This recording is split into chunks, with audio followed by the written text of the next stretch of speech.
ఓం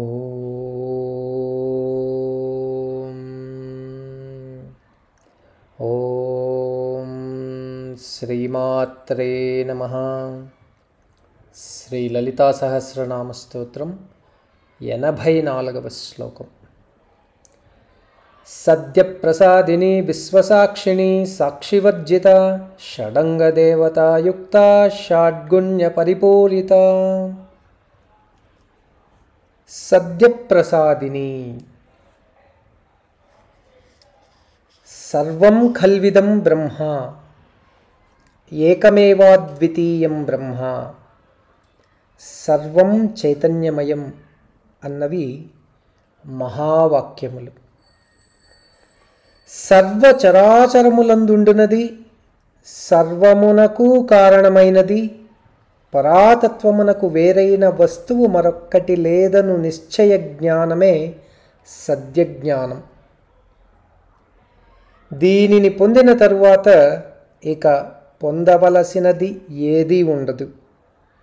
అట్టి సద్యజ్ఞానము అమ్మ అనుగ్రహం చేతనే పొందవలేను.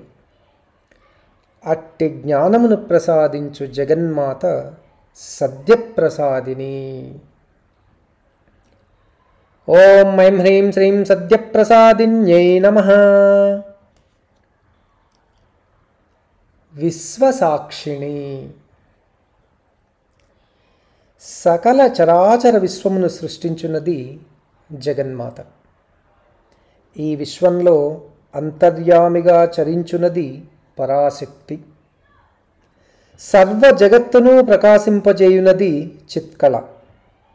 విశ్వమునకు కారణమగుచు విశ్వమును నియమించుచు విశ్వాంతరాళంలో ఉండు అమ్మ ఏమాత్రం కర్తృత్వ భావన లేకుండా ఉంటుంది. కర్తృత్వ భావన లేని తనమే సాక్షిత్వం.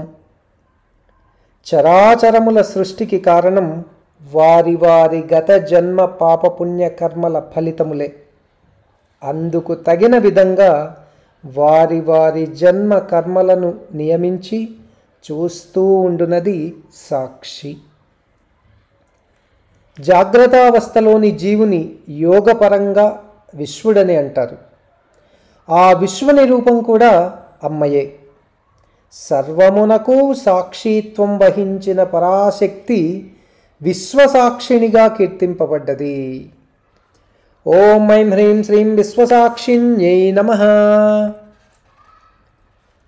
సాక్షివర్జిత సర్వకర్మలకు సాక్షి అమ్మ. సర్వములో వ్యాపించిన తత్వం జగన్మాత. సర్వేంద్రియములందుండు చైతన్య భావన పరమేశ్వరి. విశ్వంలో సర్వత్రా ఉండి విశ్వమునకు సాక్షిగా ఉన్న అమ్మకు సాక్షి లేదు. తనకు తానే సాక్షి. తానుగాక మరొక్క వస్తువు లేకపోవటమే దీనికి కారణం. అందుకే అమ్మ సాక్షివర్జిత. షడంగదేవతాయుక్త పరాదేవత మంత్రస్వరూపం. హృదయం, శిరస్సు, శిఖ, కవచం, నేత్రం, అస్త్రం అనునవి 6 మంత్రమునకు అంగములు. హృదయదేవి, శిరోదేవి, శిఖాదేవి, కవచదేవి, నేత్రదేవి, అస్త్రదేవి అను అంగదేవతలు.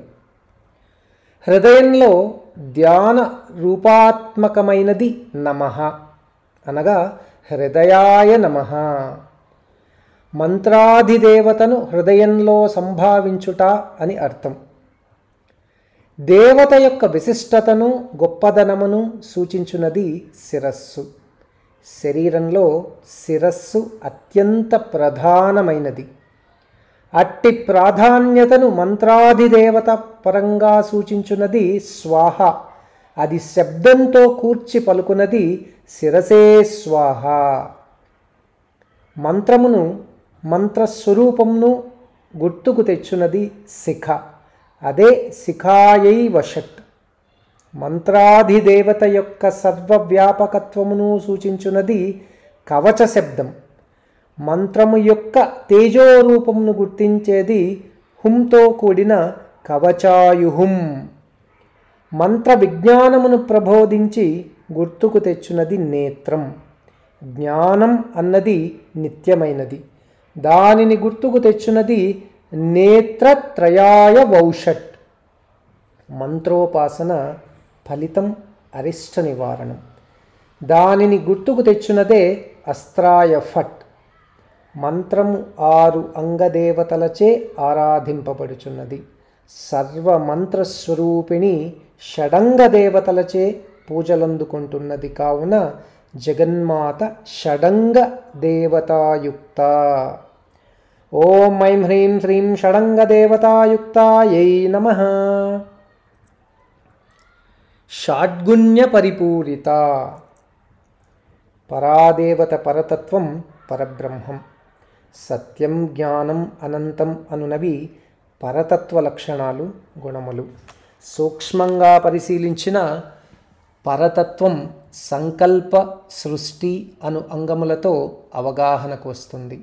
ఒక వస్తువును పొందుటకు మొదట సంకల్పం ముఖ్యం, ఆ తరువాతే సదరు వస్తువు రూపాన్ని అందుకుంటుంది. ఈ రెండింటి స్వరూపమే కాముడు కామేశ్వరులు. సత్యం నుండి స్వతంత్రత, అలుప్తములు, జ్ఞానం నుండి సద్వజ్ఞత, అనాది బోధలు, అనంతం నుండి నిత్యతృప్తి, అనంతములను గుణములు ఏర్పడ్డాయి. ఈ 6 గుణములే హృదయదేవి, శిరోదేవి, శిఖాదేవి, కవచదేవి, నేత్రదేవి, అస్త్రదేవి.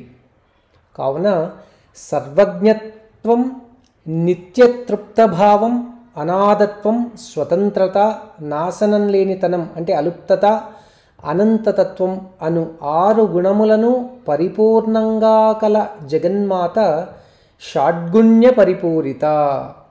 ఓం ఐం హ్రీం శ్రీం షాడ్గుణ్య పరిపూరితాయై నమః.